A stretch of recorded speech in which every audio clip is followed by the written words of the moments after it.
Well, well, well, what do we got here? Mr. Randy Pobst sent me brought the Flying Moose back into my shop. We're going to do some upgrades.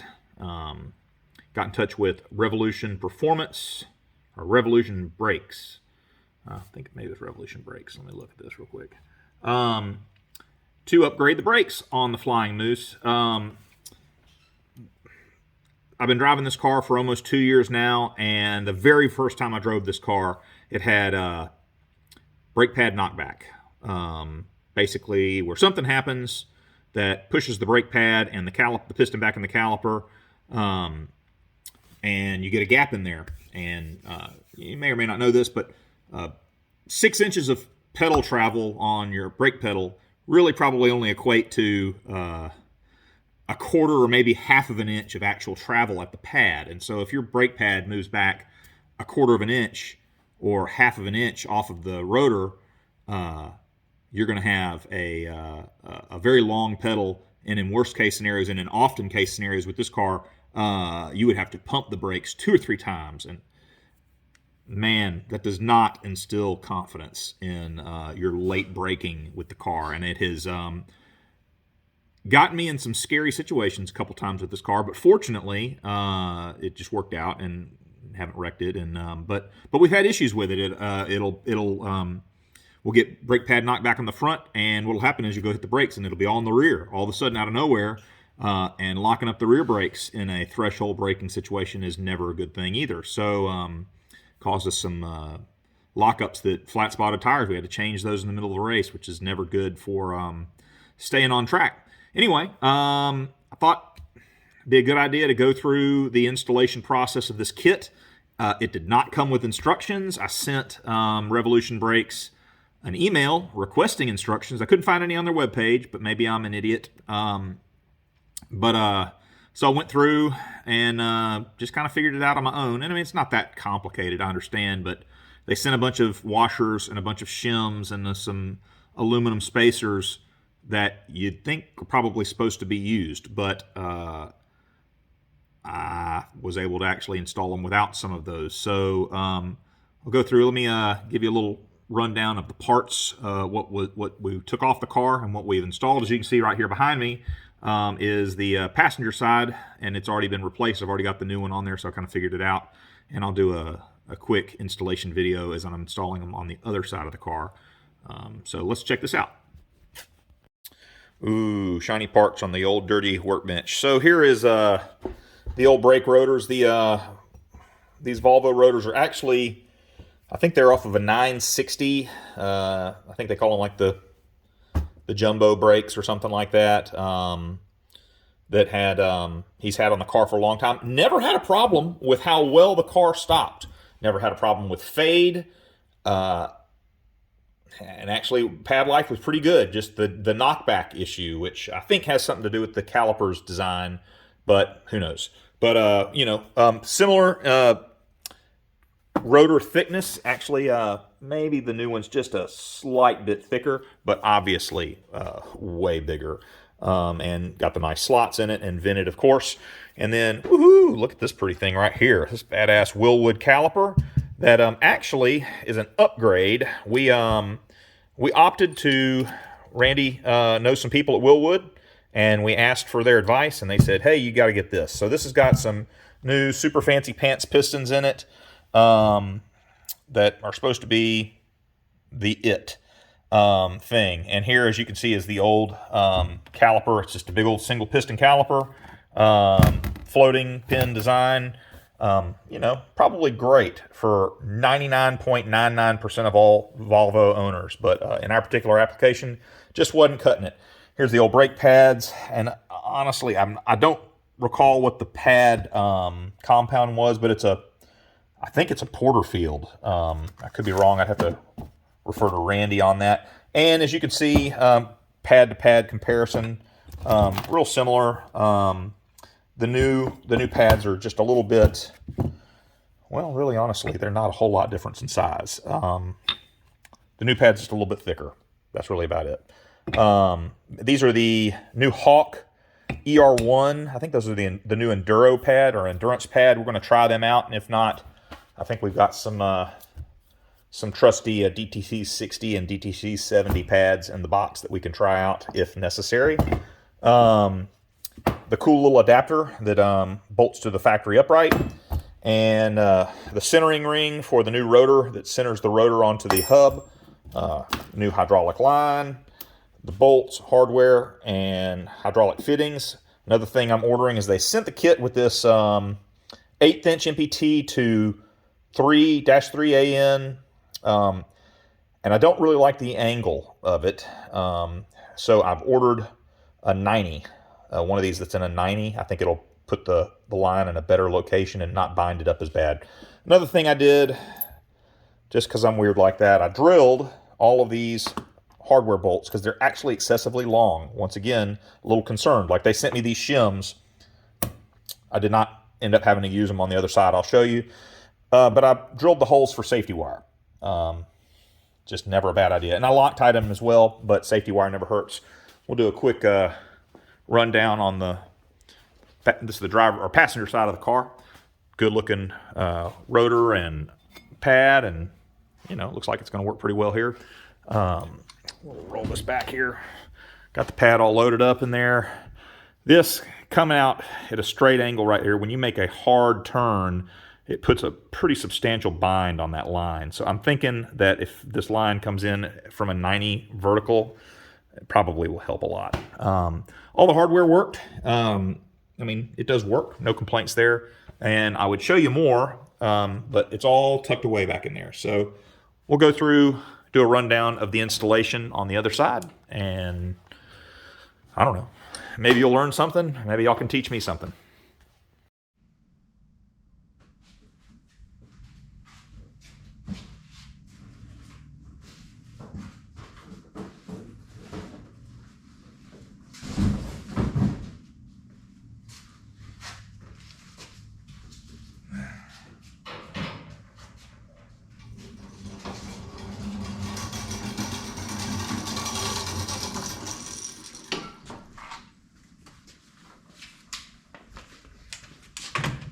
Oh, piss. This fucking thing.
Fancy little adapters.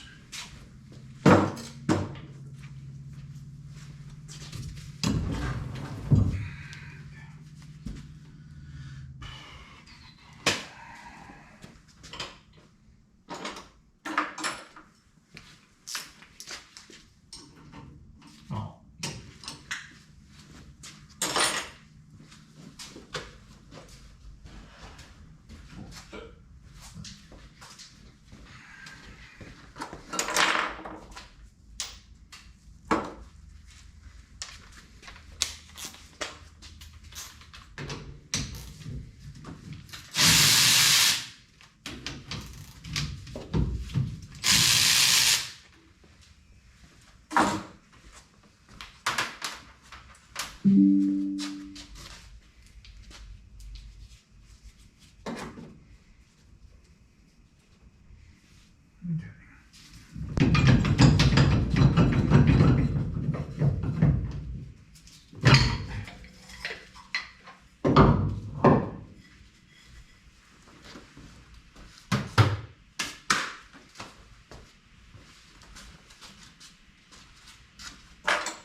All right, a little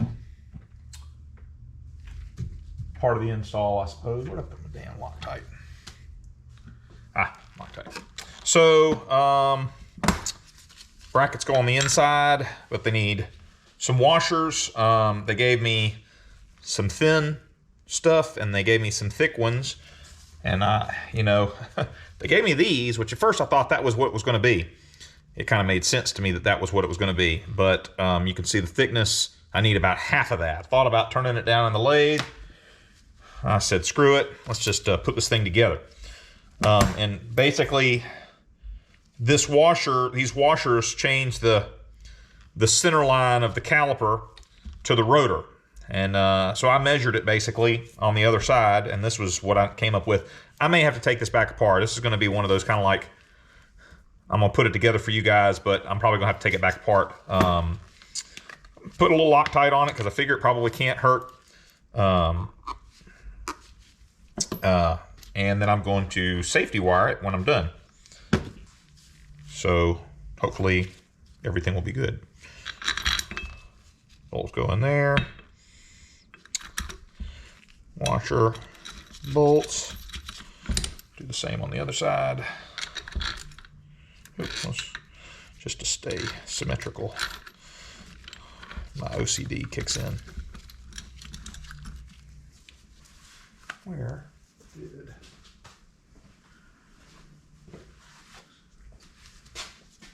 Nope. Should know better. That's not it either. Always losing something.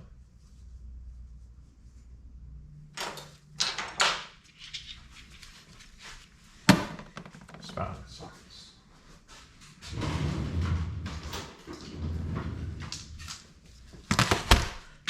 Nope. Shit, where'd my 16 go?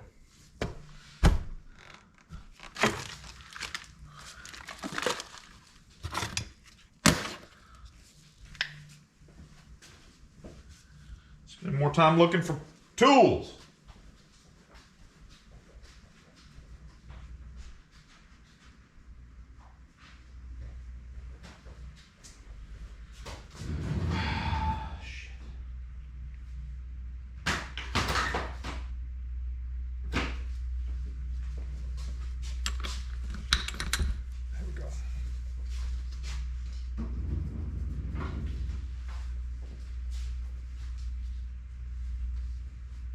Where did my gun go?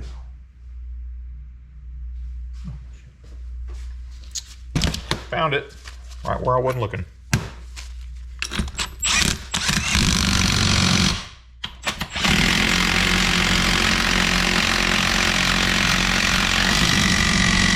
Boy, that didn't go on very nice. Let's hopefully not have to take that back off. Huh. Pay no attention to that. Alright. Let's go set these guys up here. Oh, we gotta put the caliper on, or the rotor. Alignment ring. Fits nicely right in there. Fits nicely on the hub. And I didn't do this on the other side, so I'm gonna regret it later, but I'm gonna put a little of this anti-seize on there just for preventative. Here, take you guys with me.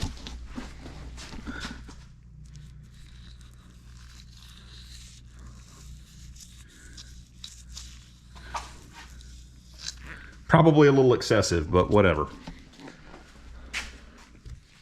All right. No one told me which way this is supposed to go on, so it's going on like this. There you go. It's on. All right.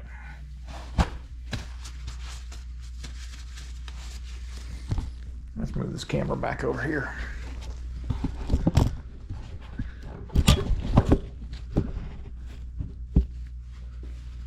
Yeah, y'all can see that, I hope. If not, I tried. All right. Ooh. Oh yeah.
Let's check this out. So here we go. Got it installed. As you can see, it's about as lined up as you can get. And I measured on the other side the gap between the piston bottomed out and the face of the disc. Did the same thing on both sides, and it put it right about in the middle. Although it does kind of look a little bit off up here. I'm going to double check just to make sure my measurements are right. And it's kind of hard to tell. Let me get this flashlight back here so you can see. So these bolts back here, you can get to them, and I'm going to safety wire them just because I'm kind of crazy. Although that one up on top that I stripped out probably don't even need to worry about safety wire. So we'll see. Anyway, let's keep going.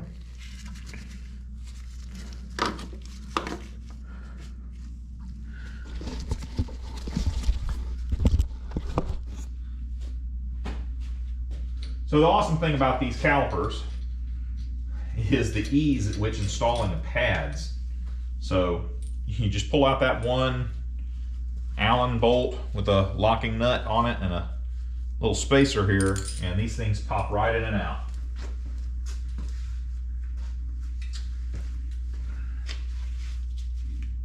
Material facing the disc. There you go. Just like that. Just like that. It's almost cheating.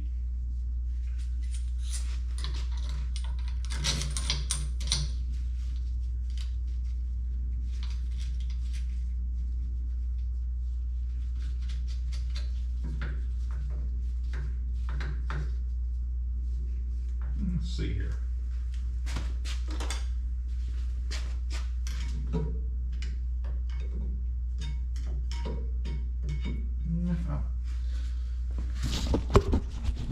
So, I don't know if you can tell, but whatever worked on the other side is not going to work on this side. You can see the side on the left is definitely got a little more gap. Let's see if you can kind of see there. It does definitely look like it's got a bit more gap. So we're going to move the caliper inboard just a bit, which will require it'll require another washer. It'll require one more washer on there, and that'll probably move it out some. So let's try that out. Good wish me luck on getting that bolt out that I drove in there in anger.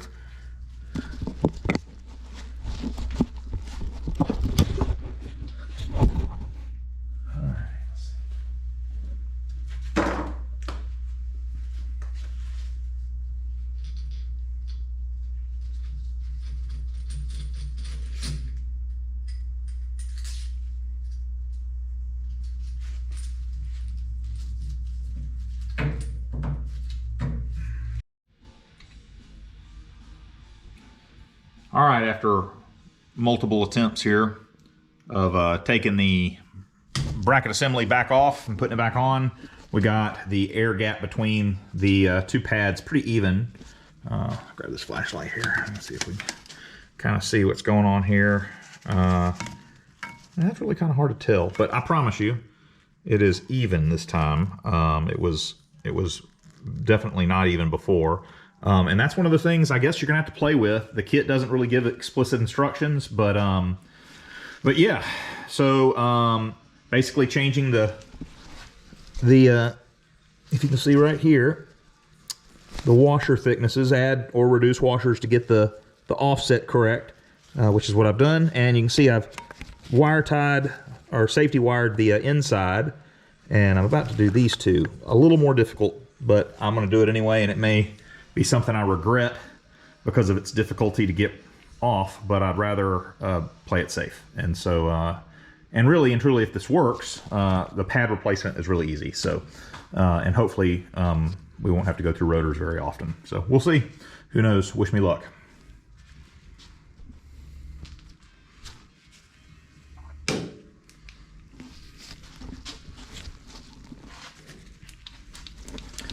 So the line that I'm going to replace here, I'm just going to knock that 10 mil fitting off of here and pull the whole line and the old caliper off and install a new one. Also, these are Wilwood, they're American made, so they are standard SAE nuts and bolts and hardware, going from a European car that's all metric, so that always makes it fun, but we've got the right adapters to do it, so let's go. So I think you were there. You should go. Yeah. I got out on that jet good. At least we didn't hit the flag. Yeah. The flag would have been over. Yeah. I think we leave it there. Go. Yeah. Oh, dude, you weren't kidding. Those are some twin Terpskis underneath that C8 Corvette that we just took out in the hatch. Hell yeah, dude. That one. God. You never let me down, even if she's a little finicky sometimes. So I just took the log, and it was making 22 pounds of boost. And it only makes a lot more at the track, but I feel like that's plenty good out here. So running good, we're just gonna leave it like that and go from there. So something James told us is to see where our tire is scrubbing happens to this line right here. And he said ideally we want this guy to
All right, there we go. We got the line connected there, and we got the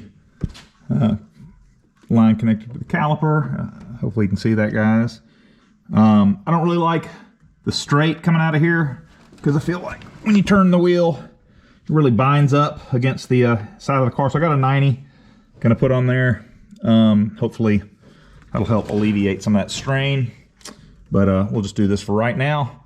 Got a pile of goodies. Got a let's come over here, we'll take a look. Got a Wilwood proportioning valve I'm gonna install on this thing. Got a Wilwood residual pressure valve. This is gonna basically hold like 2 or 3 PSI of pressure on the rear brake caliper just to prevent any potential knockback. Got some fresh line and some fittings. So gonna put this in the car somewhere that's easily accessible from the driver's compartment. That'll make things nice. Got a some new cool stuff. Got a Painless Performance Products remote battery disconnect. This thing's pretty wicked. Hopefully it'll do. We've had a lot of problems with master switch cutoffs going bad and doing screwy stuff. So hopefully this will work. It's supposed to carry a lot of amps and had pretty good reviews. And then the alternator relocation, because you don't want to just disconnect the alternator into well, you've got to when you set this up, you've got to isolate the alternator from the electrical system, or when you disconnect the battery, the car will still run on the alternator. And per Champ Car, and I'm pretty sure Lucky Dog and Lemons and everybody else, you got to hit the main cutoff switch. It's got to shut the car off. So parts, my buddy Brian hooked me up with some wastegate actuators. So we're going to put a better wastegate actuator on the old Moosey. What is that, 17 PSI? You think that'll be enough? Oh no, that's 12. Okay, 12 sounds good. 17 probably a little too spicy. Yeah, 16 is probably a little too spicy. But that's the great thing about turbo stuff. You can always add more horsepower, but fuel economy and longevity are the real key to making this stuff last. Doesn't really matter how fast the car is if it doesn't last. So here she is. Going to get to work on installing the cutoff switch and the proportioning valve. I may or may not video that. Just figured everybody else is doing all the video stuff, so I probably ought to try and get some subscribers. What's it? Punch that like and subscribe. I need to get the kids in here to come tell y'all all about that. Anyway, we'll catch up with you soon. Bye.